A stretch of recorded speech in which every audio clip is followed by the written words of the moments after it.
Hello बच्चों, आज का हम लोगों का टॉपिक है फेजर्स एंड फेजर डायग्राम। इसकी ज़रूरत हम लोगों को तब पड़ेगी जब हम लोग AC current through the resistor, AC current through inductor and AC current through the capacitor या एलसीआर सीरीज सर्किट में भी इसकी ज़रूरत है। तो इसे हम लोग पहले समझ लेंगे कि ये हमारा फेजर्स क्या है और फेजर डायग्राम क्या है। ठीक है, इसके लिए एक फिगर बनाया हुआ है। यहाँ पे एक सर्कल है और एक और अंदर में भी सर्कल है, यानी कॉन्सेंट्रिक सर्कल है। ये एक्स एक्सिस, ये वाई एक्सिस। ठीक है, तो ऐसा लेट करते हैं कि let E equal to E naught sin omega t be the AC EMF, instantaneous EMF, and I equal to I naught sin omega t plus phi be the instantaneous AC current.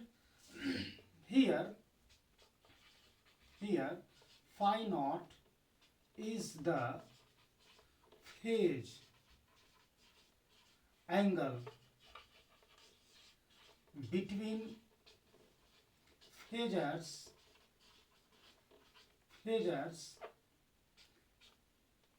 E and I। तो यहाँ आप देख सकते हैं कि E और I को ही हम लोग फेजर बोल रहे हैं। ठीक है, E और I को ही फेजर बोला जाता है।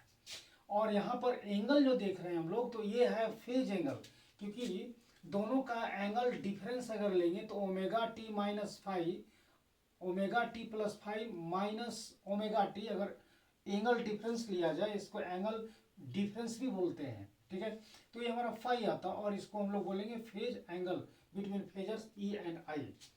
तो अब इस फिगर में लिया गया है, क्योंकि ये जो सर्कल देख रहे हैं ये ईएमएफ के लिए लिए हुए हैं और ये जो हम लोग का है करंट के लिए है। तो जो यहाँ पे लिखा हुआ है ई नॉट, यानी ये पिक वैल्यू है, एम्पलीट्यूड है ईएमएफ का, क्योंकि मैक्सिमम वैल्यू होता है और यहाँ पे करंट के लिए है। अब इसका प्रोजेक्शन अगर हम लोग यहाँ ड्रॉ करते हैं तो ये हमारा ई होगा और इसका प्रोजेक्शन अगर ड्रॉ करें तो ये आई आएगा। इसी को बोलते हैं हम लोग फेजर्स, और यह एक रोटेटिंग वेक्टर है।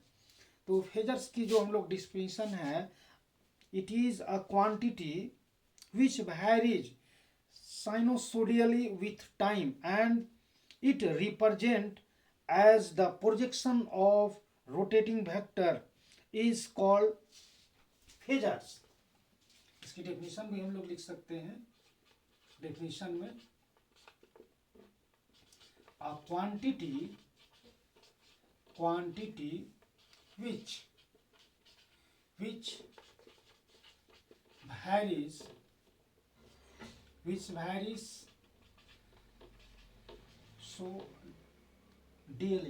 sinusoidally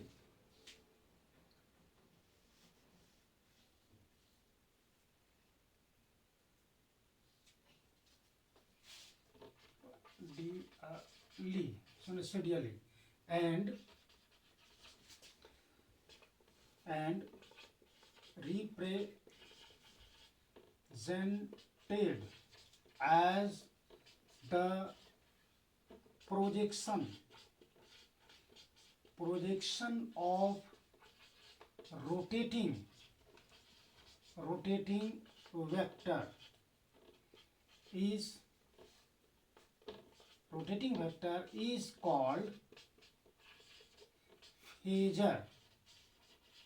is called phasor। इसे ही हम लोग बोलते हैं फेजर, कि एक क्वांटिटी है। ये कैसा क्वांटिटी है जो साइन के ग्राफ के साथ ये वैरीज करता है विथ टाइम,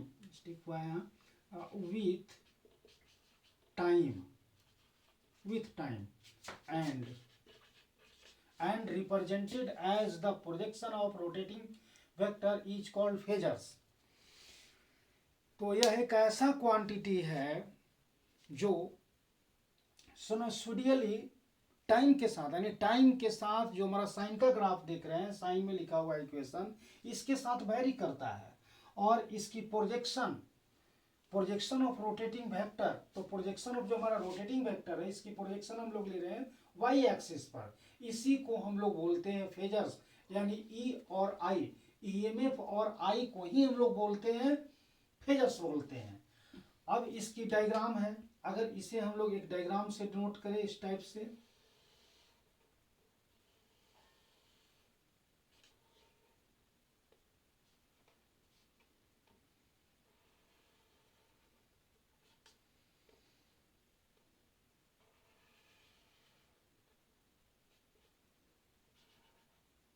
इसका यहाँ पे प्रोजेक्शन और इसका प्रोजेक्शन, इसके बीच का जो एंगल डिफरेंस है ये है फाई, जो कि फेज एंगल है।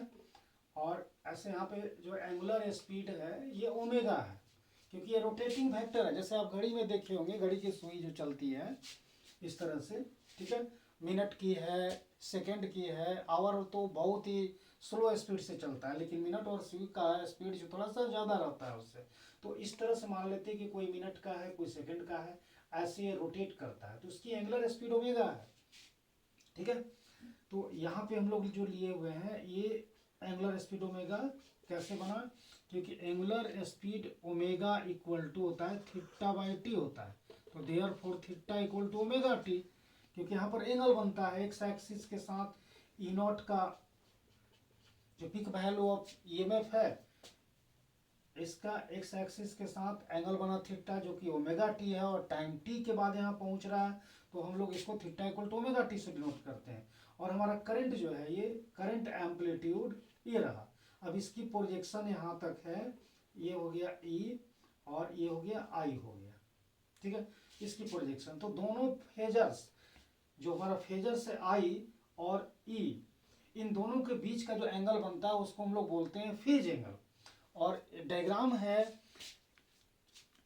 Phasor diagram, a diagram which representing AC EMF and current as the rotating vector along with the phase angle between the phasors is called phasor diagram।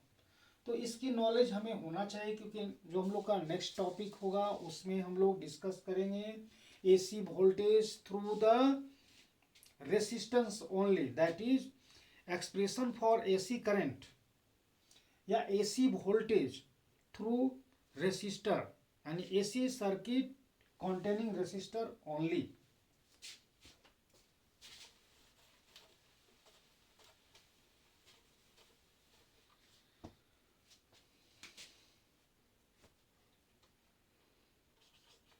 AC voltage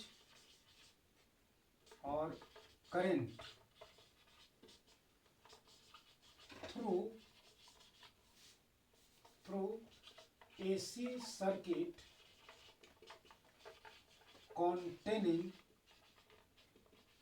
containing resistance only। ये रहा, एक ऐसा AC circuit होगा जिसमें केवल resistance है। ये एक सिंपल सा सर्किट है और इसमें सप्लाई है एसी करंट। एसी का ये सिंबल है,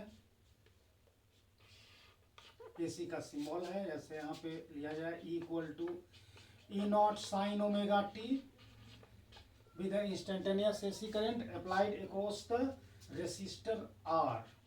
और इसके अक्रॉस का पोटेंशियल डिफरेंस अगर चाहे तो आप दिखा सकते हैं भी R, across the potential difference R, भी आर से डिनोट कर सकते हैं इसे हम लोग, ठीक है।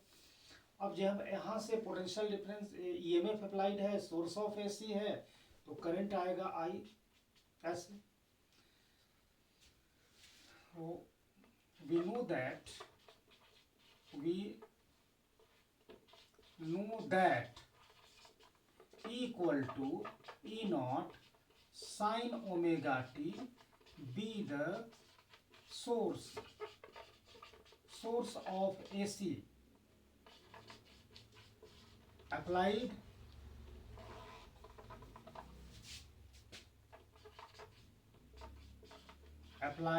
across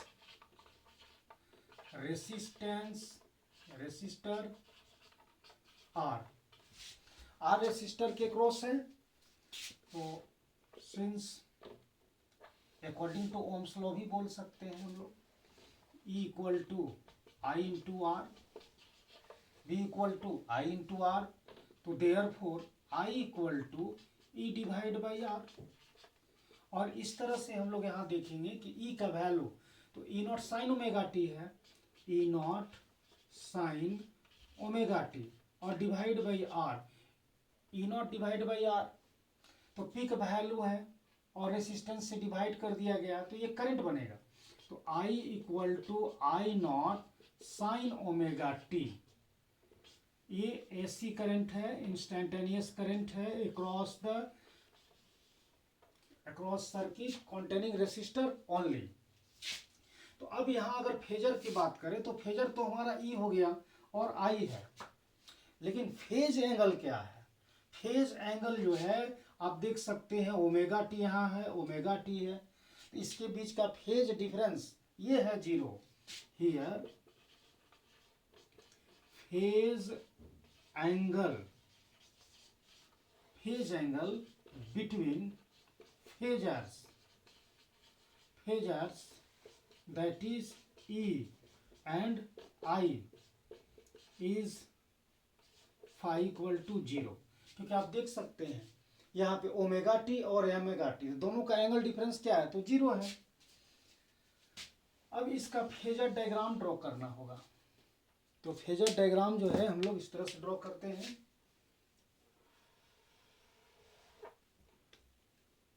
यहाँ पे लिख ले फेजर डायग्राम, फेजर डायग्राम।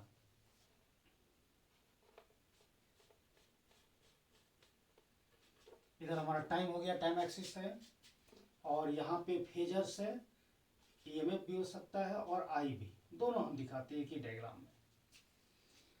तो दोनों के बीच का एंगल क्या है, 0 है, फेज एंगल 0 है। मतलब ये हो गया कि फेजर यानी E और I दोनों सेम डायरेक्शन में है। तो आप इस तरह से जो रोटेटिंग वेक्टर के टर्म में भी दिखा सकते हैं ऐसे। तो ये हमारा ईएमएफ हो गया और करंट भी इसी डायरेक्शन में है, मतलब यहाँ फेज एंगल क्या हो गया, 0 है। या इसका दूसरा भी डायग्राम है, ऐसे भी दिखा सकते हैं हम लोग। इधर टाइम है, ईएमएफ है, या तो आपका आई भी है, आई भी हो सकता है। और ये जो ग्राफ है आपका साइन में लिखा हुआ है, ठीक है, यहाँ पर भी साइन में है, तो साइन का ग्राफ होगा साइनोसोडियली।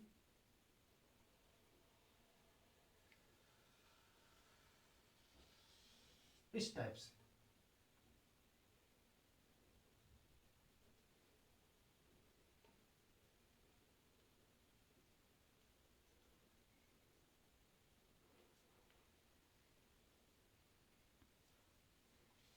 से ग्राफ है। तो ये हम लोगों का है,